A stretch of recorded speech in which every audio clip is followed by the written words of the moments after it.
தமிழ்ல என்ன? இது என்ன நம்பர்? 5. இது 1. Correct, good job. இது இவங்க என்ன பண்றாங்க? ரன் பண்றாங்க. தமிழ்ல ஓடு. இது அவுட்.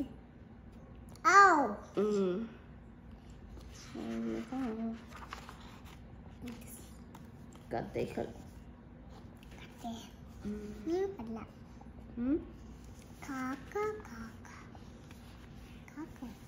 காக்கா கதை.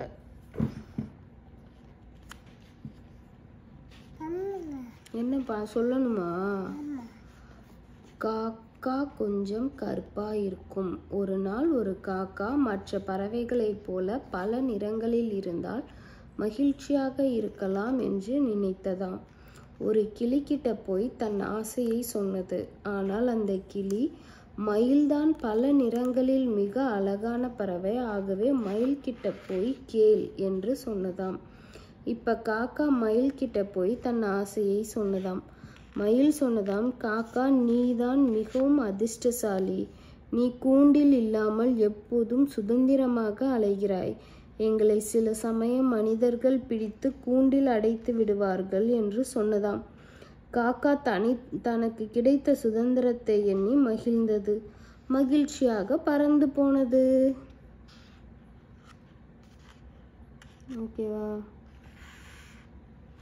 ஓகேவா? இதுல என்ன சொன்னுச்சு? காக்கா பறந்து போகுது. இல்ல, காக்காக்கு என்ன ஆசை வந்துச்சான்? நான் எப்போ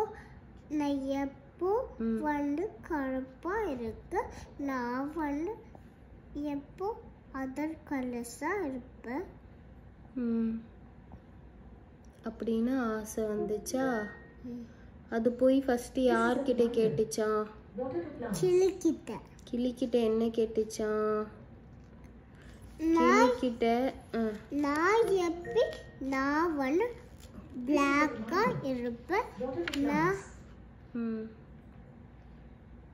நான் வந்து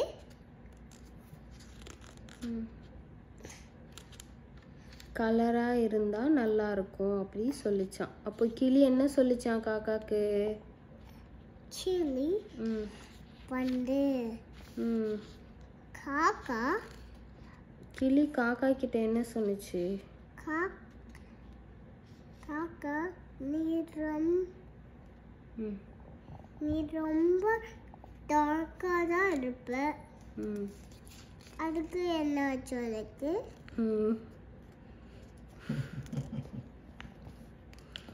கிளி வந்து காக்கா கிட்ட சொல்லிச்சான், மயில் தான் பல நிறங்களில் மிக அழகான பறவை, அதனால மயில் கிட்ட போய் கேள் அப்படின்னு சொல்லிச்சான்.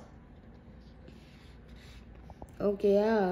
ஸோ காக்கா வந்து என்ன பண்ணிச்சு? மயில் கிட்ட வந்து அதோட ஆசையை சொல்லிச்சான். அப்போ மயில் என்ன சொல்லிச்சு காக்காக்கு? சின்ன காக்கா காக்காக்கு என்ன சொல்லிச்சுன்னா, மயில், காக்கா, நீ தான் ரொம்ப அதிர்ஷ்டசாலி அப்படி சொல்லிச்சான். எதனாலனா, நான் வந்து அழகா இருக்கிறதுனால என்னை வந்து மனிதர்கள் வந்து கூட்டுல வச்சிருவாங்க, ஆனா உன்னை வந்து நீ சுதந்திரமா இருக்க, அதனால நீ தான் ரொம்ப அதிர்ஷ்டசாலி அப்படின்னு மயில் சொல்லிச்சான் காக்கா கிட்ட. ஸோ காக்கா வந்து இப்போ என்ன பண்ணுச்சு? நான் அதுக்கு கிடைச்ச சுதந்திரத்தை நினச்சி ரொம்ப ஹாப்பியாக, ரொம்ப மகிழ்ச்சியாக பறந்து போயிடுச்சான்.